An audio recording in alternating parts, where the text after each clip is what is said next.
I am Batman. I mean, Average Sniper.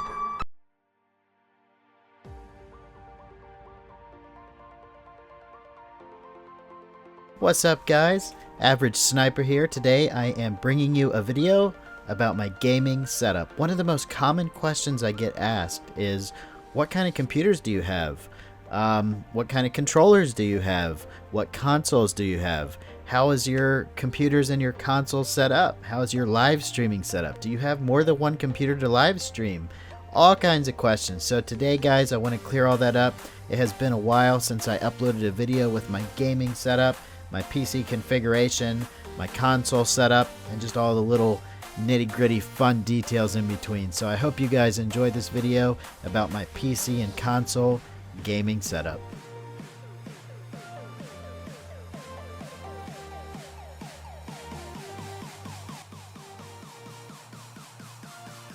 Alright, let's start with my gaming PC. So I bought this computer about a year ago, and it is a Dell XPS. I bought it on Amazon for about almost $1,000. It was a little less than $1,000.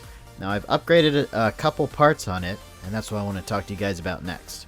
So, this is a Dell XPS Desktop computer, and it came with an NVidia GeForce 745, which is kind of an OEM video card that only comes in certain computers. I looked it up and I couldn't actually buy it separately.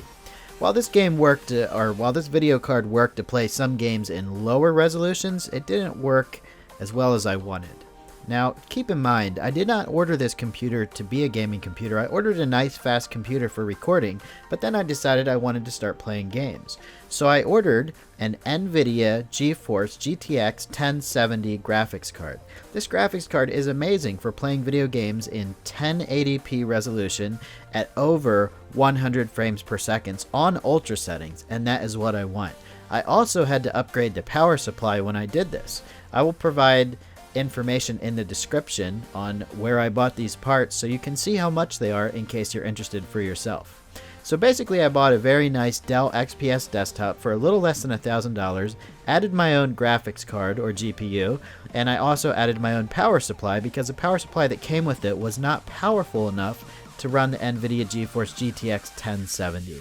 Now for my hard drives, I have a 120 gigabyte solid state drive, and for the storage drive, I have a 4 terabyte SATA hard drive.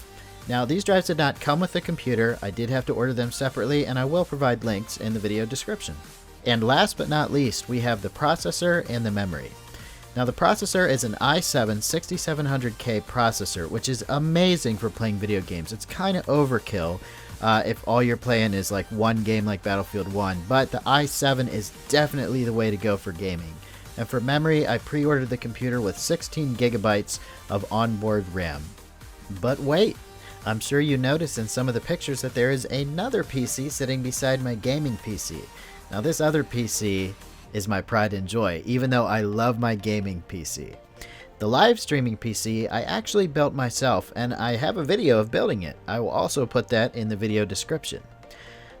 Basically, I needed a PC to stream with while I played video games, and I wanted to be able to stream in the best quality possible. So I did some research, and it seemed like the best way to do this was to buy a separate PC or build a separate PC dedicated to live streaming. Now, in order to do this, the PC basically has to meet these requirements. It has to have a very fast processor for on-the-fly video encoding. It has to have a capture card, not necessarily built into it, but it does have to have a capture card. It has to have quite a bit of RAM, but not too much. 16 gigabytes is just about fine.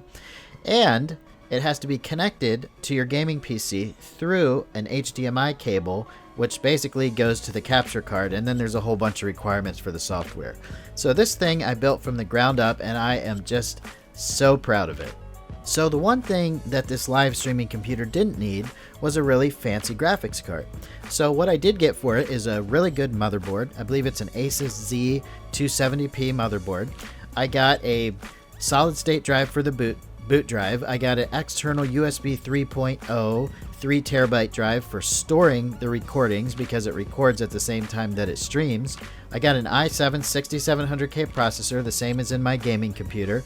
I got a liquid cooling system for the processor, which keeps it basically much better than having a fan on it because it's going to be running and doing hours and hours of streaming. And I got 16 gigabytes of memory.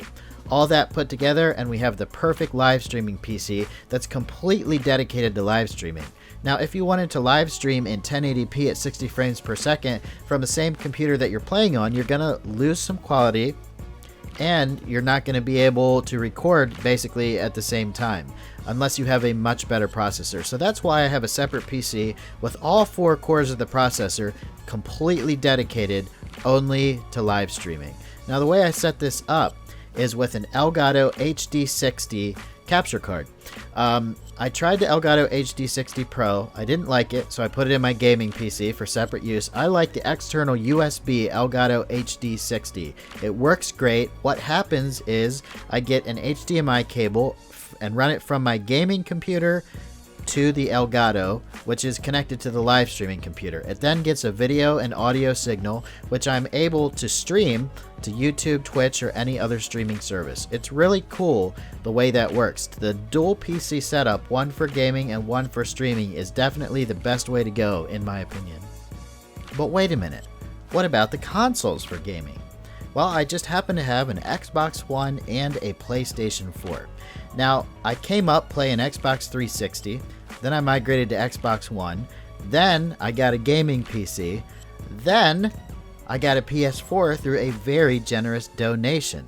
So, let me show you my PlayStation 4 setup. Much more simple than the PC setup because you don't have to install a whole bunch of hardware, but here's how it is. I have a PlayStation 4 Pro.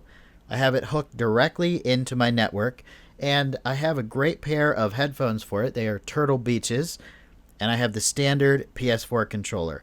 I set the PS4 Pro right on the back of my desk because I would want a good signal between the controller, the wireless controller, and the console itself. The Xbox signal seems to reach a little longer, so I have my Xbox One around the desk on top of my entertainment center because I can just get a much longer signal with the Xbox One controller. It doesn't have to be right in front of me. I have a real small and cramped space for gaming, which I'm going to show you guys in a little bit.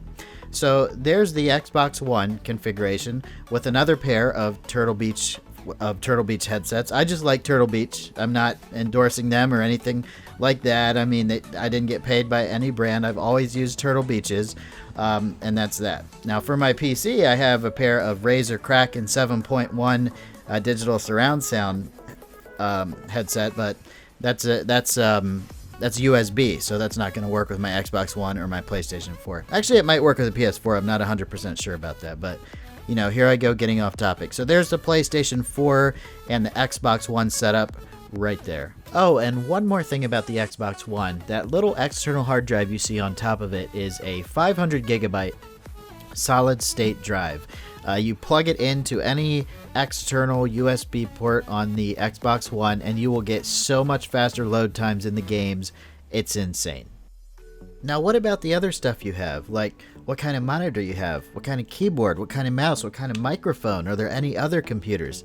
Well, yes, there is, guys. Now, like I said, I'm in a very cramped area, so I had to go to Walmart and find a really cheap small desk that would fit here, and I did, and it works perfectly.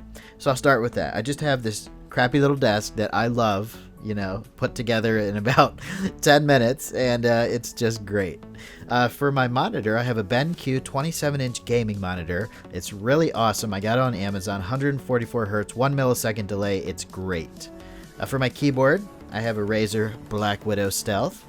For my mouse, I have a Logitech G502. For my microphone, I had, just to talk to my friends, I used my headset, which is the Razer Kraken 7.1 digital surround sound USB headset. And then for my microphone, to do my recordings and live streams, I have a blue Yeti microphone, and it is amazing. I bought a little stand for it. It was only $20 for the stand. It hooks right on this right on the front of my desk, like a vise. It has like a little vise built into it that just clamps right down, and the microphone just hangs right in front of you, and you can adjust it up, down, all around, side to side, circular. It just works perfectly. For $20, you can't go wrong. The microphone was way more expensive than that, though. Well, thank you guys very much for watching. I hope you enjoyed this gaming PC and console setup, and I hope to see you soon in the next live stream or the next video. Hope you have a great day. See you later.